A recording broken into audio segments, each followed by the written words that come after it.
Now, have a look at this. This morning, we have what is called a hangover suit, right? That hangover suit is designed to replicate the effects of the morning after the night before feeling. So this is me putting this on, donning this earlier this morning. And what it does, first of all, immediately it makes you feel heavier, as if I needed to feel any heavier. But basically it adds about 2 stone to your body weight there. It mimics the effects of you just feeling lethargic. That sound that goes on there accentuates sounds. You get this vision thing over your eyes, which gives you the effects of like a migraine headache. That is what a hangover is like. This is a hangover expert, Dr. Richard Stevens.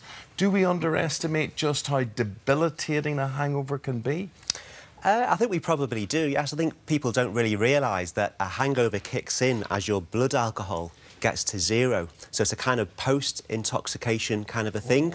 So you're no longer drunk.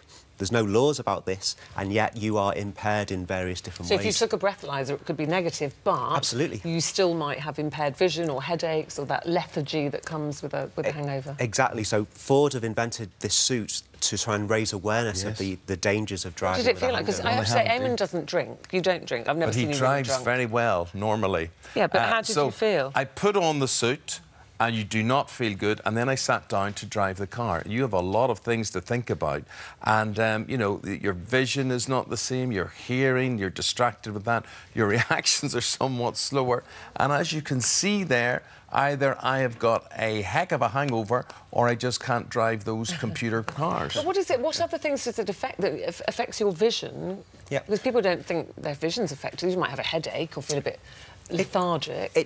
The hangover kind of is several things all together at once. So you feel really tired.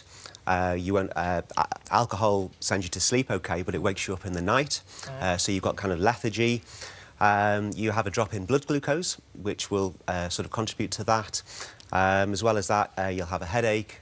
So there's lots of different things going on at the same time. But, Richard, here's what goes on. Out and about there on the roads, when the police are out there doing their job, 1 in 6 road accident fatalities are drink-related, and 1 in 10, that's 10% of drink-driving arrests, happen between 6 o'clock in the morning and 8 o'clock. I found that fascinating, that stat, because I think there will be a lot of people that have no intention of drink driving, that wouldn't drink drive. They've gone to an office party, they've had some wine, they've gone home, they've had a decent, they think, night's sleep, and they drive the car quite unintentionally, not realising that they could still be over the limit or certainly have their driving impaired. Yeah, and as an alcohol scientist, I'd very much, that is a thing that we need to try and change, and the hangover suit is great for focusing our attention on Rich, can I just ask you one thing? How many hours, then, if somebody's going to a Christmas party tonight, lots of those, is there a safe period? I mean, should it be at least 8 hours or 10 hours before you think you'd be safe to drive?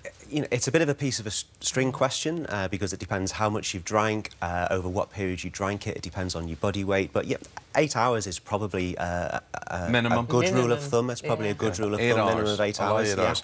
Doctor, good luck to you. Happy Christmas to you. Be very aware. And great idea that Ford UK are doing there is just making you aware of the effects, not of being drunk, but of being hungover. And so just bear that in mind when you're heading out and about. And I have to say, from my point of view, the effect that whole thing creates, I still feel quite nauseous. It's like seasickness or car sickness that you get. When I sometimes say to you, keep the curtain closed for a bit longer, now you know.